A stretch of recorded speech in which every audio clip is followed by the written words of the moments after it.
So last Friday I made an announcement in chapel about the Bash-Whisler Bible reading contest, and I kind of blew through it because most NCU students are familiar with it, having seen the final round before because we hold the finals in chapel. But I wanted to go through it a little bit more slowly for people who are new to NCU and therefore might not be familiar with it, because I don't want you to miss out on this opportunity. It's a contest that we've hosted for 50 years. It's one of our longest running traditions. And what you do if you want to enter the Bash-Whisler Bible reading contest is you pick two passages, one from the Old Testament, one from the New Testament. The passage needs to be a minimum of 12 verses long and a maximum of 25, and both of those are strictly enforced. And the translation of the Bible that you use needs to be a reasonable attempt at a literal translation, which means it's not okay to use the Message, it's not okay to use the Rasta Bible or the Word on the Street or anything like that. You want to use the NIV, the New American Standard, New Revised Standard. Any Bible that's used in adopted for one of the BTH classes is fine. If you're in doubt about your translation, whether it's okay, the King James is obviously okay, then you can talk to Dr. Heine, you can talk to Dr. Crow, or you can ask me, and I can let you know if your translation is going to be okay. The passage from the Old Testament, you read. You have the page in front of you, and you'll be expected to read it. The passage from the New Testament, you are expected to have memorized. And what you do is you then come and you present it, and you present it expressively. Now, you don't go into character and act it out. Instead, all you're doing is taking what the word says and bringing out the meaning with your voice, bringing it to life, reading the way that a pastor might be expected to read to set up an illustration in a sermon, or that you might read effectively in a Sunday school class in order to really make the passage meaningful. So it's not acting, it's expressive reading. And there will be a preliminary round of competition that will happen on the afternoon of February 13th, and then the final round, the three best competitors from the preliminary round of competition will advance to the finals, and the finals happen in chapel on February 17th.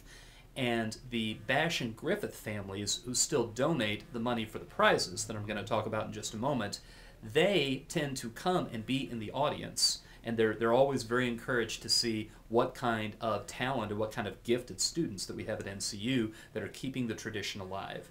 So, let's see. What you need to do is if you want to enter the contest, you need to let me know that you're going to enter, and you need to let me know what your passage choices are no later than Friday, February 10th. Now, because you're memorizing a passage that's at least 12 verses long, I imagine you're going to want to get started on this, because memorizing 12 consecutive verses, I don't know about you, but it's not something I can do in just 1 or 2 days. But at this point, you have just a little bit under a month, which is about the right time. Now, the top 6 finishers, 4th, 5th, and 6th place, all receive $75 in prize money. And the first place finisher receives $300 in prize money. So the prizes are pretty good. I'm not remembering what second and third are, but they're more than $75, so the incentive is well worth your while. But I'm assuming for most of you that the real incentive is being part of something that's such a long-running tradition at NCU, and also just that any excuse to hide God's Word in your heart is a good one. So this is a special occasion with a little bit of sweetening attached to it because of the prize money, and it's also the case that after you've graduated from NCU down the road, when you talk to other people who were NCU alums, one of the things you'll often find out is that they remember participating in Bash-Whisler as one of the highlights of their time here. President Joe actually competed in the Bash-Whisler Bible reading contest when he was here, and in the final round, he actually had a little bit of a memory lapse, and it's a story he tells kind of with a rueful grin. I don't know, last year we had him be one of the judges of the finals, and it may have been a little bit of a healing experience. But at any rate, those are the details about the Bash-Whisler Bible Reading Contest, and if you have any questions that you need answered, or if you need any additional information, you can just flag me down around campus, or you can shoot me an email, and I really hope that you will consider entering it, because a lot of people, even if you think it's the kind of thing you don't think you'd be good at, a lot of people surprise themselves. But the only way that you can guarantee that you won't surprise yourself is you don't even take up the opportunity.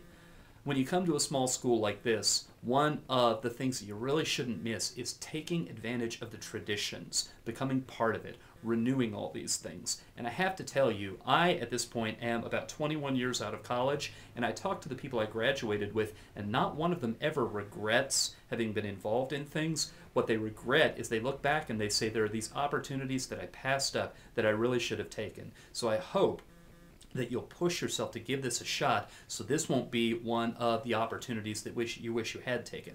And one last thing, you might be thinking, well, I'm a freshman. How in the world am I supposed to compete with juniors and seniors who've been doing this for years? Almost every year, we've had at least one freshman do really well, and on a couple of occasions, it's been a freshman who didn't think that they had a chance. So, give yourself the chance. Let's see what you got.